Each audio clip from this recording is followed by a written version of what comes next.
Ladies and gentlemen, the fourth panel discussion will talk about the role of SOEs in broadening financial inclusion, and I will be your moderator for this session. From the previous panel discussion, we learned that the pandemic has created an unexpected impact that changed the consumers and business work. Digital adoption has accelerated in all sectors, including financial sector.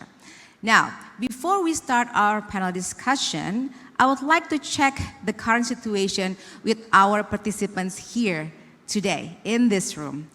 So I would like to ask you a question. How many of you have already installed mobile banking apps or other digital financial services apps on your mobile phone? Please raise your hand. Wow, I see 1,000 of you already installed. Good. Just kidding. So I see many hands already up. That's good. That's a good news. Now, my next question is, how many of you feel that you have significantly increased the usage of your mobile banking apps or other digital financial service apps during the pandemic, especially to do online shopping or for free food delivery? Please raise your hands again. I see more hands and more smiles. So everybody's being honest. That's very great. Thank you very much. You can put your hands down now. This is good news because that means the survey that has been done in 2020 is true because it is very easy to access financial services digitally these days, correct? So in 2020, the National Socioeconomic Survey showed that around 40.3% of the population aged 15 years old or more reported to have an account at any financial institutions. Furthermore, 7 out of 10 people in Indonesia have used any formal financial product and services. However, the survey also means that around 60% of the population in Indonesia are not included yet in the digital financial services and products. And therefore, the government has prepared a financial inclusion program for the year 2021 to 2024 to achieve Indonesia's financial inclusion target of 90% by the year 2024. So this needs a lot of support, of course, and also good strategies. In the following discussion, we will focus on these issues: social and commercial aspects of financial inclusion globally and Indonesia, successful cases and lessons learned of SOEs extending financial access to the unbanked population, and finally sharing Indonesia's success stories in financial inclusion. So without further ado, I would like to invite our speakers to come to the stage. The first is the Vice Minister of the Ministry of State-Owned Enterprise of the Republic of Indonesia, His Excellency Mr. Kartika Wirjoatmojo. And then adjunct lecturer in public policy at the Harvard Kennedy School, Professor J.K. Rosengart. Director of the Latin American Initiative and a Senior Fellow at the Center for Global Development, Ms. Liliana Rojas Suarez. And finally, Chief Executive Officer of Finestra, Mr. Simon Paris.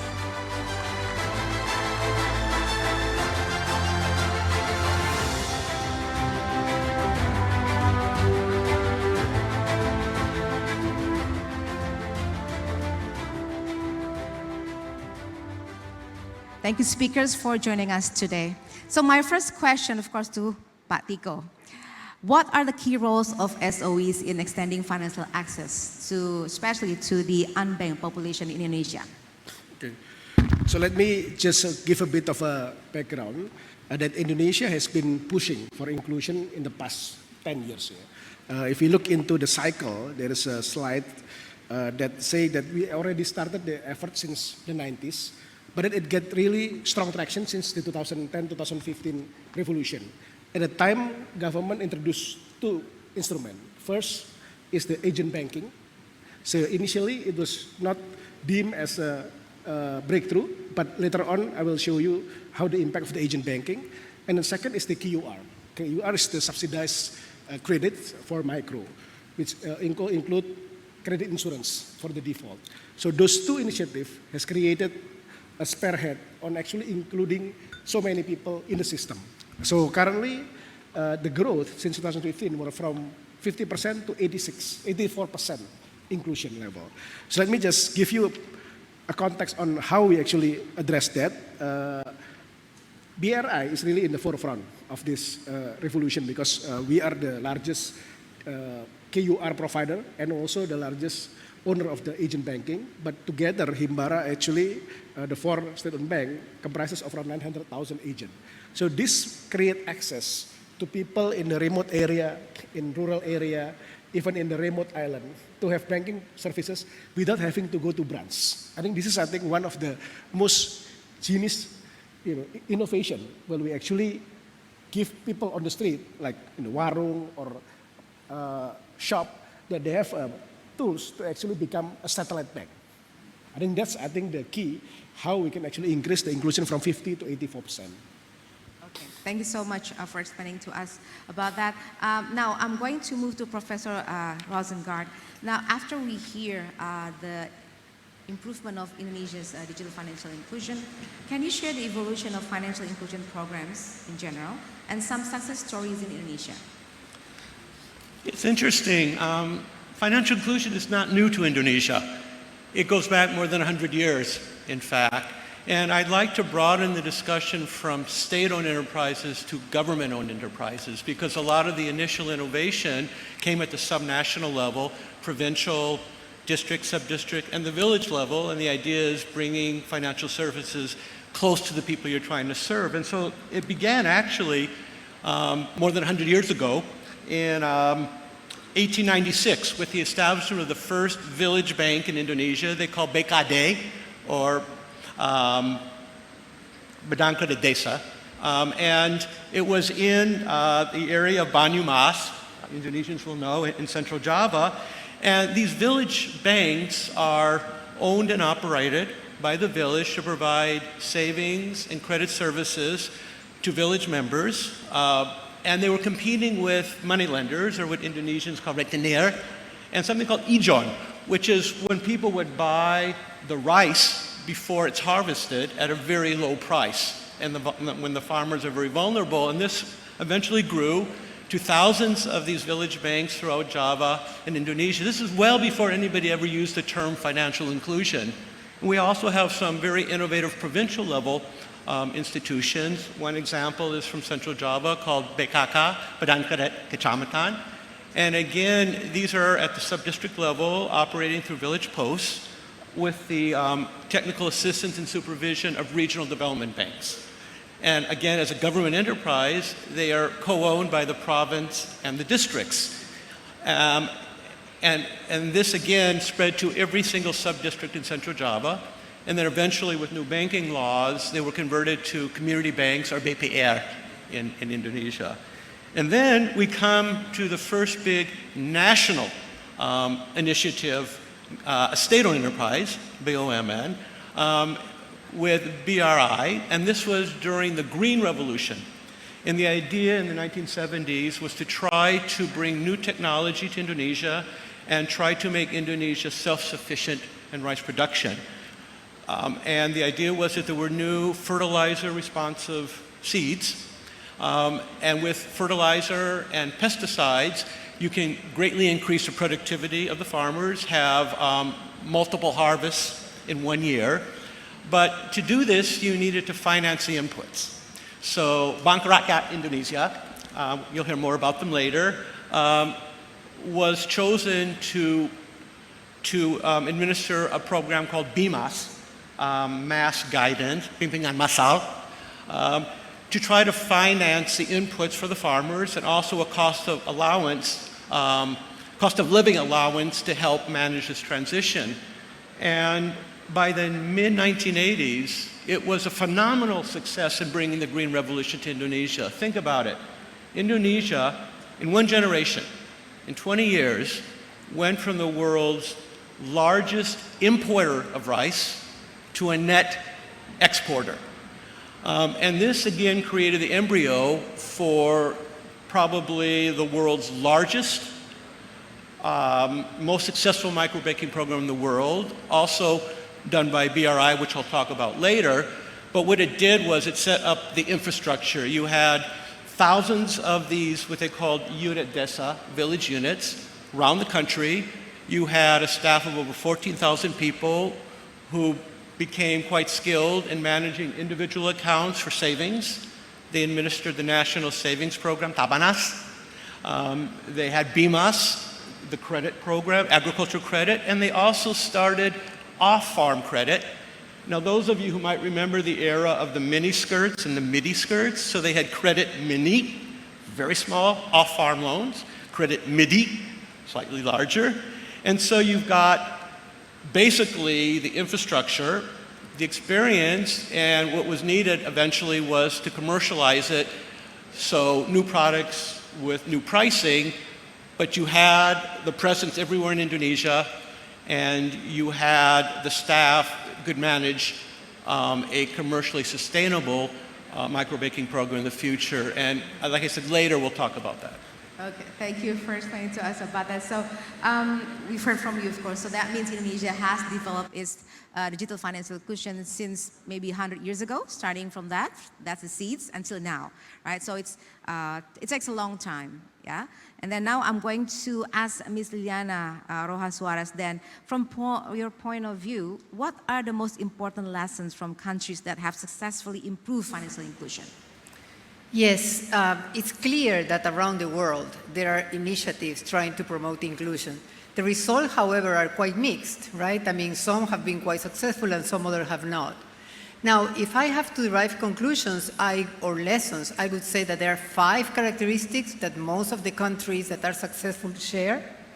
The first one, and perhaps a central lesson, is that digitalization brings the largest gains, quicker and sustainably.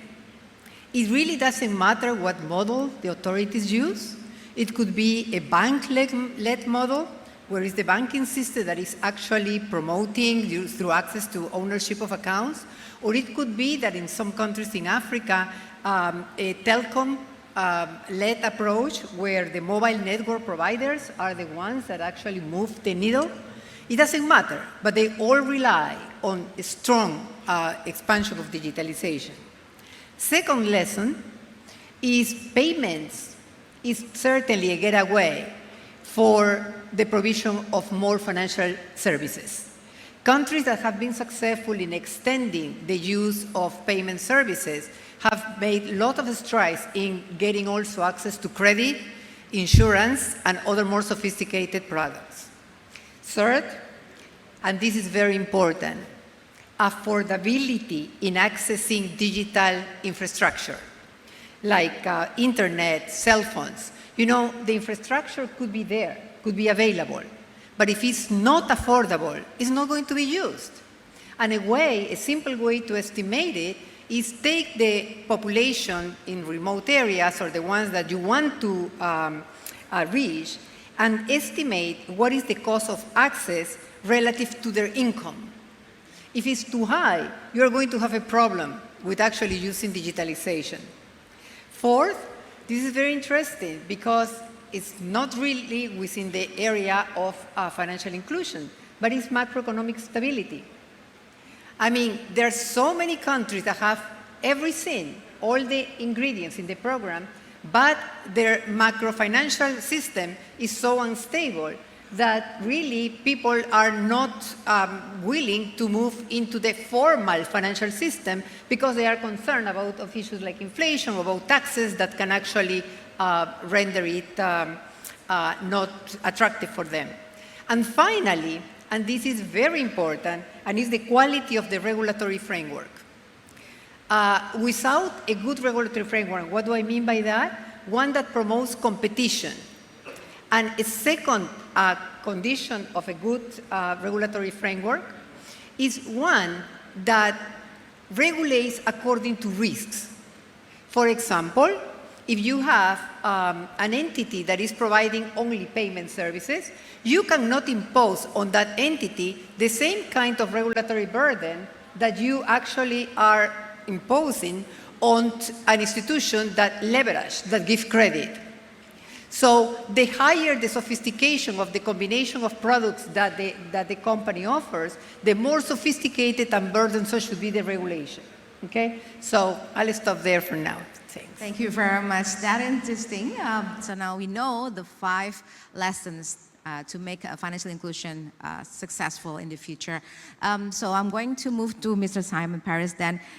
We already know that most of the unbanked population is the MSMEs, and digitalization, just like Ms. Liliana said, is number 1 lesson that needs to be done if you want to improve these unbanked populations. How do you think Finestra, as financial institution, can increase the cross-border trading of the MSMEs using the digitalization, of course? So firstly, allow me to say congratulations for hosting this event and for hosting the G20, and thank you for including us as well. So to your question, financial inclusion and the role of SMEs, micro SMEs, if you heard Minister Eric this morning, I think he said 65 million SMEs and micro SMEs in Indonesia, representing 65% of the growth of the country going forward. So it is a critical thing for us to focus on. Now, I think the infrastructure, the regulation, the financial inclusion historically is there to build upon. The single biggest challenge to address is what's referred to as the trade financing gap, which means those people who need trade finance, the SMEs, the micro SMEs, it's hard for the banking system to reach them. People estimate that the trade financing gap today is about $1.7 trillion. Now, if we can use technology to reach those micro businesses, those micro SMEs, and provide them with the trade financing, then that will unleash the potential of the entrepreneurs that exist right here in Indonesia. The question then is how, and the role of the state, or the role of Finastra or other participants. As the Vice Minister said, you already provide the KYU, so you already have the regulatory environment to provide the certainty that you're transacting with a certain person. If the government goes on, or the state enterprises go on to then say we'll reassure or assure or guarantee those invoices, then banks can lend against them. And then through alternative technologies like marketplaces, we can reach all of those people and provide the alternative financing that they need. So to answer your question, I've partnered with Finastra has partnered with the International Chamber of Commerce. I'm also the chairman of the World Trade Board. So John Denton, who's the Secretary General of the ICC, he and I have partnered to launch the ICC TradeCom to provide this capability. We've just launched in Ecuador, and it would be our honor to launch together with you all in Indonesia. Thank you very much for answering that question. So I'm going back to Pak Tiko then. Many speakers today think that Indonesia is one of the few countries that have made impressive progress in financial inclusion. From all those lessons, how big is the SOE contribution in opening the financial access to all? Yeah.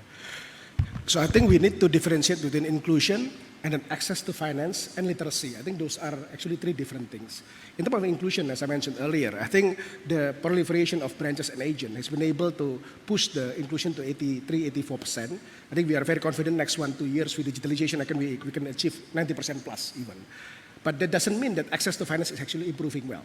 So on the access to finance, we realized that in Indonesia, there are a lot of not only micro, but ultra micro entities. The ultra micro entities in Indonesia, there are around 45 million, and 30 million of them has not been able to access formal finance. They have accounts or they have other financial payment model, but they cannot access formal finance yet. The reason being, a lot of them actually is still unbankable and unfeasible. So we can categorize the people at ultra micro as unbankable and feasible. And there is people who are already unfeasible but bankable because they have collateral. And there are people who are they are feasible but unbankable because they don't have collateral, and then people who already graduated. So now we are looking into this graduation as a process that we are actually pushing the people to actually graduate from one stage to another stage for them so that they are becoming eligible to a more commercial type of loan. So on the left-hand part, which is the unfeasible and bankable, this is really a first-time entrepreneur. So right now we have a program called Mekar. It's under one of the subsidiary. It's called basically empowerment for women in rural area. So there are already 12 million plus women that we empower through this Mekar program. They receive a loan of around $150 to $200. And the amount of the empowerment and education, including literacy, is massive. It's almost like weekly meeting, educating them how to actually creating a cash flow model, how to buy their material and so forth. So this is really enhancing their core ability to become a successful businesswoman. So that's actually the first phase. And the second phase is really starting to integrate and upgrade with other services. This is where actually people start to be able to address their bigger needs through what we call KUR, Kredit Usaha Rakyat. Kredit Usaha Rakyat is actually a combination between subsidized loan, so the rate is actually non-commercial, 6%, but government provide another 6% subsidy. So the bank who run this, like BRI or Mandiri or BNI, receive 12%, but people actually pay only 6%. And there is also a credit insurance. So if it become NPL, then 75% will be borne by the insurance that is paid by the government. So this has been pushed for the past decades, and it has reached around 20-30 million people. So this is actually why in Indonesia right now the amount of the new entrepreneur is massive. So 65 million of our new micro entrepreneur actually is probably half of them is the graduates of this KUR program.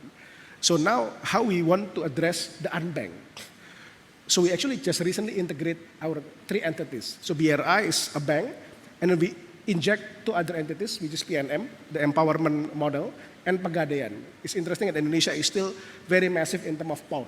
So people still use pound as one of the model. People usually bring their gold or whatever things that they could pledge in pound, and they get access to cheap and fast money.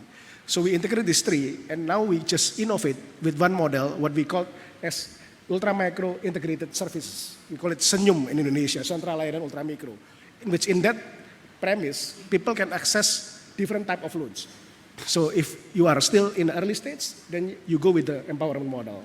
If you have already collateral, then you can do a pound. But if you already have both, then you can receive KUR. So this is something that we are pushing, and we are hoping to embark another 15 million to the system in the next 3-4 years. This is done through this ecosystem, ultra micro ecosystem. Okay, so that means the strategy has proven to be successful until now. And then after we know this, I'm going to move to Professor Rosengard. You have done extensive research in Indonesia regarding the role of bank in financial inclusion. From all those government programs that have been explained by Patiko, which programs you think are workable and effective?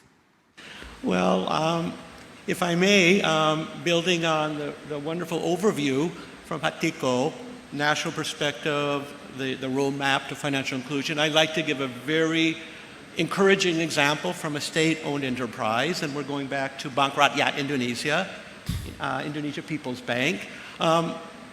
And to continue the narrative, as I said, they were instrumental in making the Green Revolution a success. But because of that, the program was no longer necessary, and you had this great infrastructure that the Ministry of Finance was unable to subsidize anymore. So in the mid-'80s, they commercialized it, completely re-engineered it. Flash forward to today, and you have the world's biggest, most successful, profitable microbanking system in the world. And everybody's heard of Grameen Bank, but those of you not from Indonesia, ever hear of BRI and microbanking? Not a hand, right? So it's a great untold story. So if you look at it today, now BRI is a full-service commercial bank under the Financial Services Authority, despite being also majority owned by the government. So they have to make a profit. They have to be financially viable. The Ministry of Finance wants them to pay dividends, wants them to pay taxes. But if they're owned by the government, majority owned, they also have to have a development impact, some social impact above being profitable. And if you look today, BRI is the country's largest bank. Its assets are more than $100 billion US dollars. But they also have the most extensive retail distribution network in the country. They have more than 1,000 branches, sub-branches. I mentioned these units. They were village units. Now they're just called units because they're also in the cities. And you have more than 5,000 of these units. And then they have something below a unit, so you have the branch, the units. Then they have something called unit teras. It's like a terrace. So you're terracing your interventions, getting closer and closer to the people. And they have more than 2,000 of these, what they call unit teras. and they're in marketplaces. They have mobile versions, and it's the only country I know that has 4 boats that go from island to island in outer Indonesia, providing formal financial services. And then you say, well, this is good. They also have been very innovative with the use of technology, but not to substitute for knowing the community and good community banking. So the innovation has partly been something they call Broadening agents. So rather than set up a lot of new offices that it's very expensive, they take their best borrowers who help identify new, very small borrowers. There are over 500,000 of these around the country now, which allows BRI to go much more down market than previously in a financially viable way. Also, they made use of fintech technology accelerated by COVID. So you think about the rural markets, and people couldn't go to the market. So how do you connect buyers and sellers using the technology? They now have multiple phone apps, computer-based apps, and because of Indonesia's good satellite-based infrastructure, Wi-Fi works everywhere, your phone works, electronic payment points work. So combining technology and people, they've been able to extend coverage. And then you look back at BRI, big bank. How important is microbanking to their business model? So just a few numbers for you. So microbanking contributed more than half of the total profits of BRI. This is as of last year. It was, in terms of borrowers, 42% of value, but 91% of total borrowers in terms of people. You look at savings, it was about 1/3 of value, but 80% of their share of third-party funds. So again, if you step back from this, and we're actually preparing a very detailed Harvard Kennedy School case study that we will share for free with the world in about a month if you want to know the details of the case. But, in general, I'm skeptical of governments owning banks. They tend to be very politicized and basically lose money and need to be recapitalized repeatedly. In this case, it's the opposite, where it's going back to the minister's comments earlier this morning. They create wealth, they create value, and they contribute to Treasury, which can then be used for other social programs to complement financial services with health, education, and so on. So if you wanted an example, I think BRI, BRI was founded in 1895, flash forward to 2022, and it's a very long, interesting, and successful story of promoting financial inclusion in Indonesia. Thank you very much. So I guess we can give applause to BRI. Yes? You should be proud. This strategy has proven it's successful in reaching out to the people in the remote areas, by creating open access to those people who cannot be reached out easily. So that's the Indonesian case, success story. Now, how about in other countries? Maybe Ms. Liliana, can you share some stories of success stories in countries such as India or selected Latin America countries? Yes, thank you. National strategies, again, as I said first, are widely used, and as I was saying, some are successful and some others are not. Let me give you two examples of countries that have actually based their financial inclusion on digitalization, and number two, they're focused on attracting users. And those are India and Brazil. But talking about their programs will take me forever. So let me just pick up on a specific element on their programs that was actually vital for their success. In India was Aadhaar. Aadhaar is a technological-driven identification system. If you haven't heard from it, please do, because it is really a very good system. It's a unique, secure identification number. It's a number that can be verified online and in real time. It is 12 numbers, and those numbers are stored in a centralized database and are linked to your biometric information. So photograph, fingerprints, face prints, everything that is biometric is there, and so is unique and very secure. There is no way that anybody can confuse you. And you don't have to carry it. It's a number. Now, what is unique in India, in addition to having this particular system, is how they use it. What they did is, for financial inclusion, they told people, if you come and open an account, a bank account, you have access to Aadhaar. In other words, usually it's the other way around. Usually they tell you, okay, you have to have all these credentials, and for having this, if you have the credentials, then you go and you can open an account. Here is the other way around, because people didn't have a credential, right? I mean, you want to reach them bank, those without credentials. So you tell them, open an account, and this is your credential. And so you can have an Aadhaar, which is going to serve you extensively for so many things. Because right now, in the Indian population, 90% of the population have an Aadhaar number. So it's huge. The second example is much more recent in Brazil. It's called PIX, P-I-X.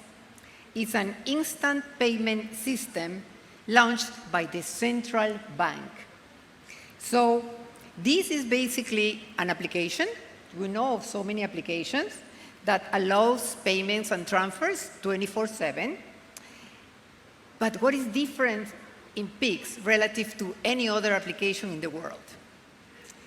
First of all, is the role, what did the central bank do? In contrast to most digital payments, instant digital payments, PIX is a public good. It's a public good because, you know, the central bank runs the payment system. So they said, how do we make the payment system a public good for the entire society? So it charges 0 fees for payments and transfers and very low cost for merchants. Okay? So it's really attractive. Second, it made it compulsory for all large banks to offer PIX to their clients. Now, initially there were all these concerns. Well, you know, how are the banks going to accommodate their own systems in order to be able to match the requirements of PIX? Was no problem at all, because all the banks belong to the payment systems of the central bank. Not only that, the smaller banks did not have any requisite. It was not compulsory at all for them to join the system. They did, because it was in their interest. And the system brought a lot of network externalities, right? There was an attraction, because since everybody's in the payment system, you can make payments easily to anybody, right? You don't have to think about what system you are in. They are all integrated. So a final component of this is that the central bank launched a huge campaign in terms of financial education about the existence and the benefits of this new application. Bottom line, it was launched in just 2020. Right now, it includes more than 119 million users, which is 70% of the adult population in Brazil. You cannot have a faster and most effective success study than that. Thanks. Okay, different countries, different strategy. Yeah, so both speakers already talked about the role, the important role of banks in reaching out to the unbanked population. Now, I'm going to go to Mr. Simon Paris now. As fintech grow exponentially, how do you view the role of banks in providing services to underserved groups? How should banks, particularly SOE banks, transform their services? Yeah, so I think we've covered a few points, but they're worth highlighting. So the Vice Minister used two very powerful words, invisible and unbankable. And I think you've done a wonderful job here in your country to resolve those two problems and the focus that you mentioned on women.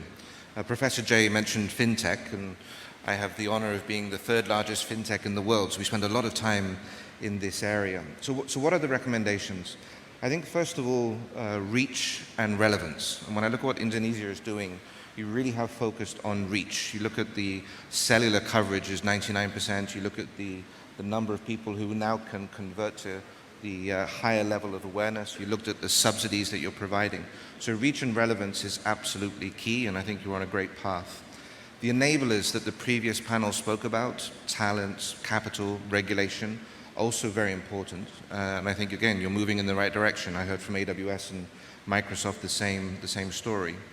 I think the ingredient that puts on top is what Minister Eric spoke about in the morning, which is why export nickel when you can create electric vehicles and you can create batteries? So moving up the value chain, so to speak. Now, the role of financial services, financial technology, fintech, that's where the word comes from, is to help the country on that journey, help the state-owned enterprises on that journey. So one of the words you were using earlier today is collaboration. And I think, doing well by doing good, this global collaboration towards lifting Indonesia towards its ambition of $10,000 per capita is something that we should all subscribe to, and we'd be very proud to play our part. Thank you very much for completing the answers for today's topic. Now we still have time for more questions. I'm going to go back to Pak Tiko then. With the rapid innovation in the financial sector, how do you view the dynamic in regard to the role of SOE Bank in extending financial access to underserved population? Yeah.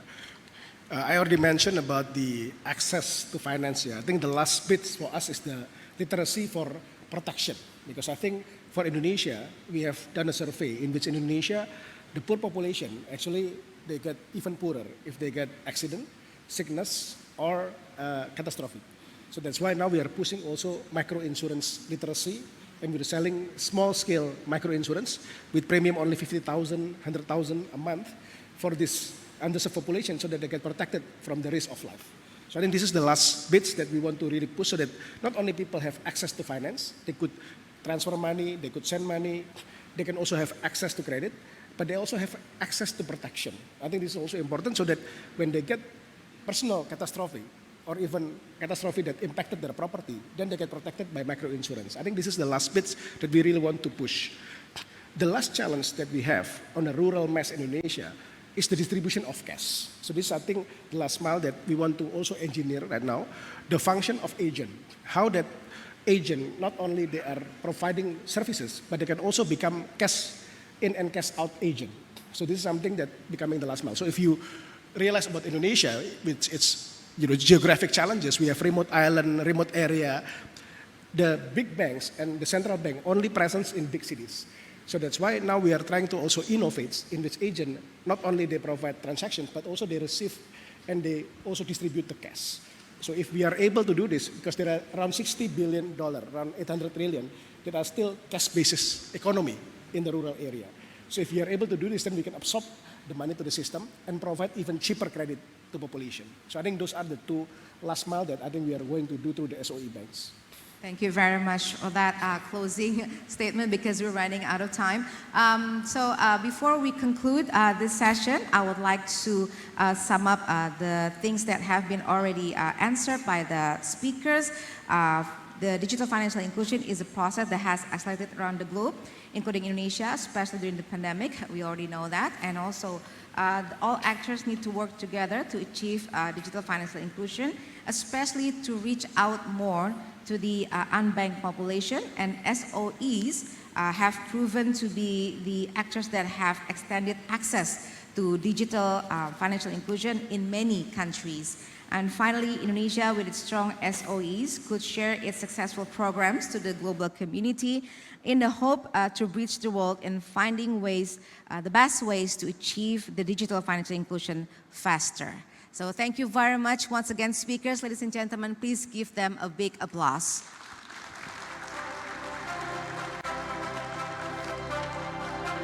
We would like to invite all speakers to stay on the stage for the token of appreciation ceremony.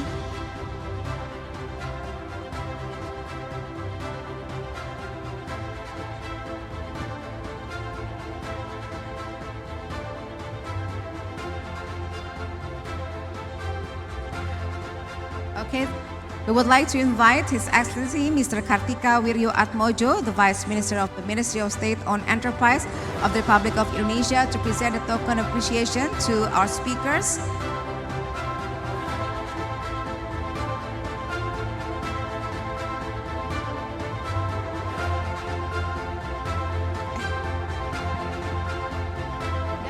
Oh, to moderator. Okay.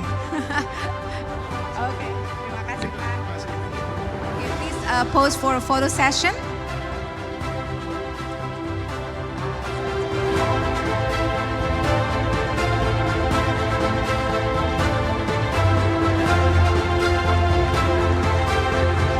Thank you very much. Thank you very much, speakers. You may return to your seats.